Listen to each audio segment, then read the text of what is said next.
বাংলাদেশ জিন্দাবাদ, বাংলাদেশ জিন্দাবাদ, পাকিস্তান জিন্দাবাদ, পাকিস্তান জিন্দাবাদ। পাকিস্তান চীন তো উৎপেতে বসে আছে বাংলাদেশকে সহযোগিতা করার জন্য। এবার ভারতকে পরমাণু বোমার হুঁশিয়ারি দিলেন বাংলাদেশের অবসরপ্রাপ্ত সেনাকর্তা।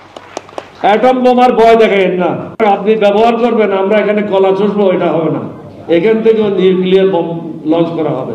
आज हम अपने बंगाली भाइयों को जवाब देते हैं, उन्हें बताते हैं इस पाकिस्तान का जो एटम बम है ना, वो भी तुम्हारा है। যে পাকিস্তানের সঙ্গে সম্প্রীতির সম্পর্ক রাখলে ভারত পায়ে এসে পড়বে। যে ইন্ডিয়া বাংলাদেশের মধ্যে যে 2200 কিলোমিটার বর্ডার আছে, এখনো কেন কাঁটা যুক্ত হলো না, কাঁটা তার কেন দিল না, এ কথা বলছে না। আসসালামু আলাইকুম রহমতুল্লাহি ওয়া বারাকাতুহু। সম্মানিত দর্শক, ফু দিয়ে উড়িয়ে দেওয়া বাংলাদেশকেই এখন ভয় পাচ্ছেন ভারত। এর কারণ হিসেবে যা বলল ভারতীয় গণমাধ্যম ও ভারতের একজন এমপি, সেটি শুনলে রীতিমতো আপনিও অবাক হবেন। তো উপরে উপরে ভারত যত যাই কিছু বলুক না কেন, তলে তলে অনেক ভয় পাচ্ছে বাংলাদেশকেই। ছোট্ট একটা রাষ্ট্রকে এত ভয় কেন পাচ্ছেন ভারত, সে বিষয়ে বিস্তারিত দেখার জন্য সাথেই থাকুন, দেখতে থাকুন সম্পূর্ণ ভিডিওটি।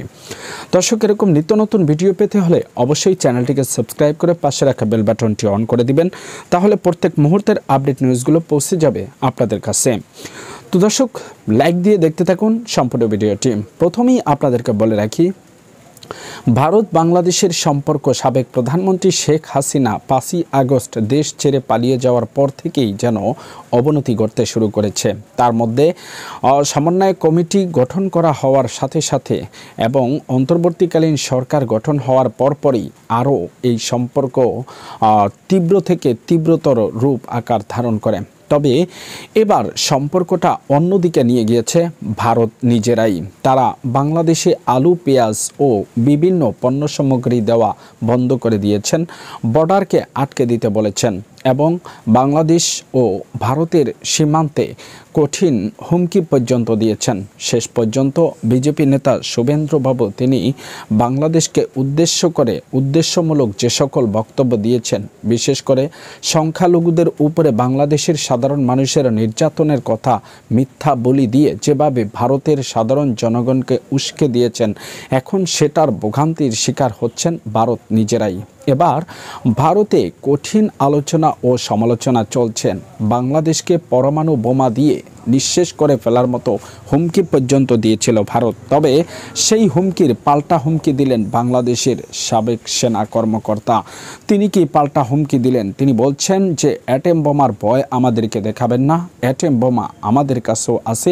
আমাদের প্রতিবেশী রাষ্ট্রগুলো অ্যাটম বোমা দিয়ে আমাদেরকে সাহায্য করার জন্য সার্বিক তাদের কাছ থেকে আশাবাদী ও সুযোগ সুবিধা পাবো বলে জানিয়েছেন এই সাবেক সেনা। তবে সাবেক সেনা কর্মকর্তার বক্তব্যের সাথে মিল রেখে পাকিস্তানের একজন প্রভাবশালী নেতা তিনি বলছেন, জরুরত করে তো বাংলাদেশের দিকে কেউ আগ তুলে অর্থাৎ চোখ দিয়ে তাকালে তার চোখ উপড়ে ফেলা হবে, বাংলাদেশের দিকে কেউ হাত বাড়ালে তার হাত ভেঙে দেওয়া হবে। শুধু তাই নয়, তিনি বাংলাদেশকে উদ্দেশ্য করে বলছেন যে পাকিস্তানের যে অ্যাটম বোম হ্যাঁ ও भी বাংলাদেশ কি, অর্থাৎ পাকিস্তানের অ্যাটম বোম বাংলাদেশেরই অ্যাটম বোম, পাকিস্তানের মিসাইল বাংলাদেশেরই মিসাইল। অতএব যদি ভারত কোনোভাবে বাংলাদেশকে প্রভাবিত করতে চায়, যুদ্ধের দিকে অগ্রসর হতে চায়, তাহলে পাকিস্তান সার্বক্ষণিক সহযোগিতা করবে বাংলাদেশকে। তবে শুধু পাকিস্তান নয়, এবার চীন ও বাংলাদেশ চীন ও পাকিস্তান বাংলাদেশের দিকে তাকিয়ে আছে। যদি বাংলাদেশের সাথে ভারতের সম্পর্কের অবনতি ঘটে, তাহলে সবচেয়ে বড় ক্ষতি হবে ভারতেরই, এমনটা বলছেন ভারতের একজন নেতা। তিনি বলছেন যদি বাংলাদেশের সাথে ভারতের সম্পর্কের অবনতি ঘটে, সেক্ষেত্রে চীন ও পাকিস্তান সবচেয়ে বেশি সুবিধা নিতে পারে ভারত থেকে এবং দখল করেও নিতে চাইতে পারে ভারত, এবং ভারতের সাথে সব ধরনের সম্পর্ক বাদ দিয়ে বাংলাদেশকে সাহায্য সহযোগিতা কেন করতে চাইছে যুদ্ধের ক্ষেত্রে এই সমস্ত দেশগুলো ও বহির্বিশ্বের অনেক রাষ্ট্র, সেটা নিয়ে ভারত সরকারকে ভাবতে হবে। অতএব মুখে যাই বলুক না কেন, বাংলাদেশের সাথে ইচ্ছে করলেই ভারত কোনোভাবেই সম্পর্ক অবনতি ঘটাতে কিংবা বাংলাদেশের সাথে যুদ্ধ করতে রাজি নয় কিংবা প্রস্তুত নয়। যদি প্রস্তুত থাকে তাহলে এটা হবে ভারতের জন্য সবচেয়ে বড় ভয়ঙ্কর ঘটনা। দর্শক, আজকের মতো এখানেই।